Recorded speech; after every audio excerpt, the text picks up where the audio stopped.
This video and maybe I'll have a couple videos represent the notes for rectangles, rhombus, and squares. So pause as you need to fill in things. So I'm looking at the section of your flow chart, and as you noticed before on our flow chart, it didn't talk about diagonals very much for characteristics. So we may be adding in a few things that are missing here from this resource. So you all know what a rectangle looks like. It is a parallelogram that has 4 right angles. That's the key. That's the number one thing right here. All angles are 90 if it's a rectangle. It does not make it a square, that makes it a rectangle. The other thing that I would add here, you can call it 3.5 if you want to, is that the diagonals of a rectangle are congruent. In fact, when you're building a house, we've talked about this before, if you have a wall that you're ready to put up, you actually measure the diagonals to see if they're equal, and then you put the wall up. You don't they take a sledgehammer and hit one side or the other to level them out before you stand them up. So that makes you have a right angle. Diagonals are congruent. This other stuff, opposite sides parallel, opposite sides congruent, that's just plain old parallelogram stuff. That's not anything different. Okay, a rhombus, parallelogram of 4 congruent sides. So the key here, the most important one on here, is that all sides are congruent. Other characteristic that I would add in here that you might see occasionally is the diagonals bisect the angles. Okay, so when you have your picture of your rhombus, the diagonals cut the opposite angle into congruent parts. Okay, so these are opposite will be bisected. That's just one of the ways you get an equation. And the other thing is that the diagonals are perpendicular. And both of those things come into play a little bit. So obviously the picture that I sketched is not quite a rhombus because it's not quite a right angle. I made it look like that with the marking. But those are things I would add to my big flow chart as we add in more detail. And a square is just these two things put together. So a square has congruent diagonals, it has perpendicular diagonals, the diagonals bisect the angles, there's 4 right angles. The most important thing, if you have a rhombus that is a rectangle, then it's a square. So the other thing is people don't think about very much is we have our area formulas. Area of a rhombus is 1/2 diagonal 1 times diagonal 2. You could use that to find the area of a square as well. Okay, so one way to help distinguish a rhombus, sometimes I say it's a square that's been knocked over to its side, whereas like a parallelogram is a rectangle that's been knocked to its side. So 4 congruent sides is all you need to show that you have a rhombus. If you know the length of one diagonal and the length of another diagonal, you can find their area by taking 1/2 diagonal 1 times diagonal 2. We'll get into area more next week. Alright, so parallelogram lists 6 ways to prove that a quadrilateral is a parallelogram. This is a review. So one of the ways would be opposite sides parallel. One way would be opposite sides congruent.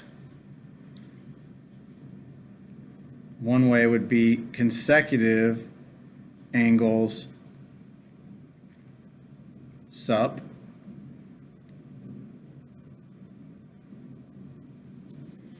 One way would be opposite angles congruent, which is kind of the same picture, but we're just using a different reason. One way would be diagonals bisect each other.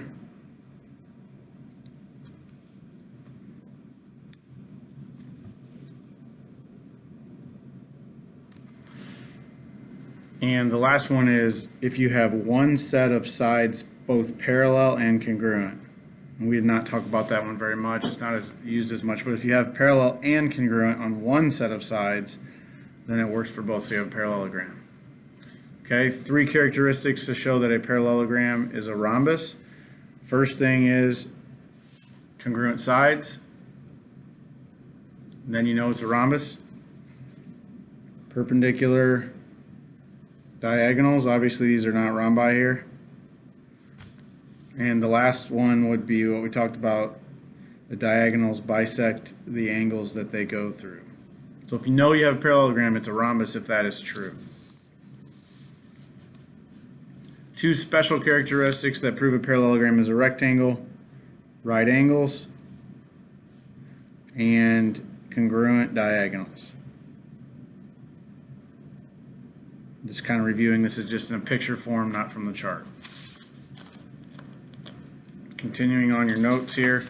So now we have some different questions that go along with this, and this always happens with quadrilaterals. They're trying to get you to compare because there's really multiple answers sometimes. So which of the following quadrilaterals have the given property? Okay, so one way to do this is to have pictures of all of your shapes so that you can see what you're talking about, or have your list. All sides are congruent. So think about which special, and remember, if it's on a flow chart, and some of these are going to be, so if it's down here, let's just say it's a rectangle is our answer. That means it's also a parallelogram. So any time you answer rectangle, you're going to get parallelogram as part of your answer.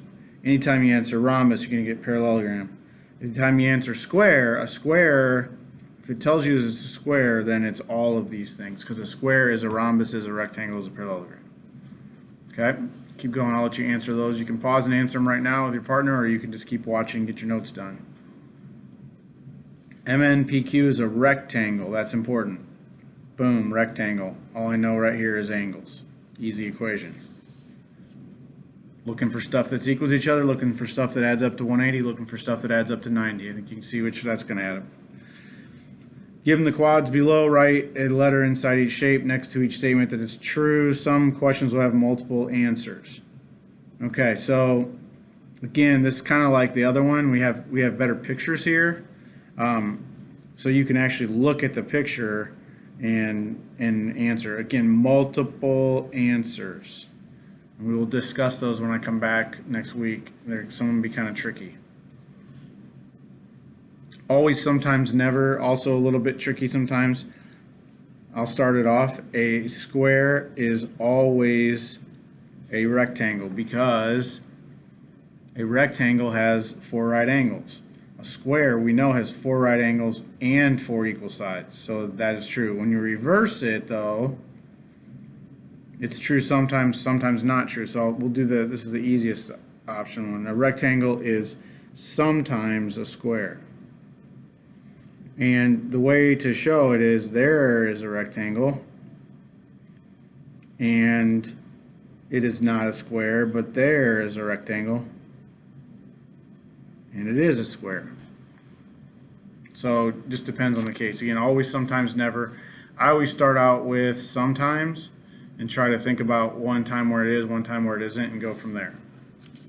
You can pause and answer those, or watch the whole thing and come back to it later.